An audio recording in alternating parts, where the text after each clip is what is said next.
the smear factor. Worry about it? As long as I can have the panda, I'm fine. All right? But I'm telling you. Sure it is. This is a panda. What do you think it is? As part of our ongoing commitment to public education, Bill, allow us to tell you what it is. It's a teddy bear. Notice how it is brown? These are panda bears. They are cute little baby panda bears. Notice how they are largely black and white, maybe sort of cream-colored and white.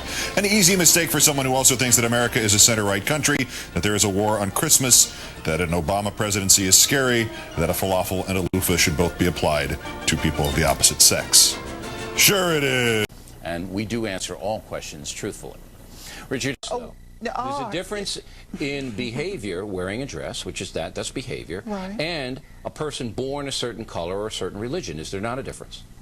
There is absolutely no difference. I am a transsexual. I'm not. No, I disagree with what she said, and I also disagree with a lot of things you say, Bill. No, disagreement is fine, but I back my stuff up with facts. And to say something like that worries me because you are the top editorial writer at one of the biggest major dailies in the country. Do you understand, and I'm not saying this in a condescending way, you're smarter than I am, but do you understand what the New York Times wants and the far left want?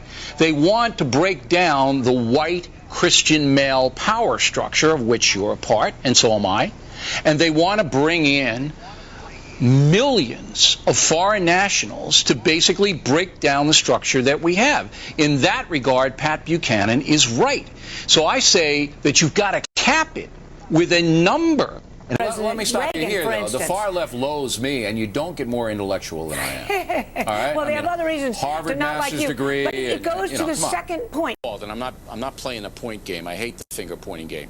But I'm trying to get an assessment of, was there ever any warning given early on, beside the New York Times article, that this could just ruin the whole economy if it got out of control? It's not my sense that back then people were thinking that anything like this could happen. I think there was a real effort to make home ownership more available to people who were at lower income. I think that clearly in the last several years it got out of hand with people taking mortgages that they could not afford.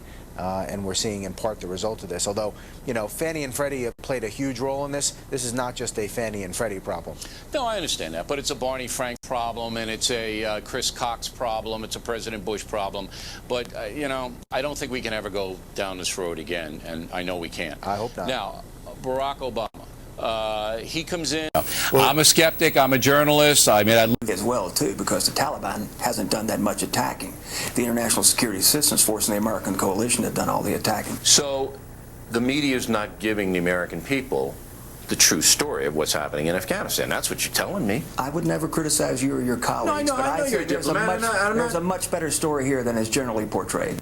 And if I could get my hands on Tiller, well, you know, can't be vigilantes. Can't do that. It's just a figure of speech. You know, vigilantism in America, we got to stop this. And that was caught on a surveillance camera and then put out on the internet. To do this kind of a thing. You don't chase people down in the street with sticks.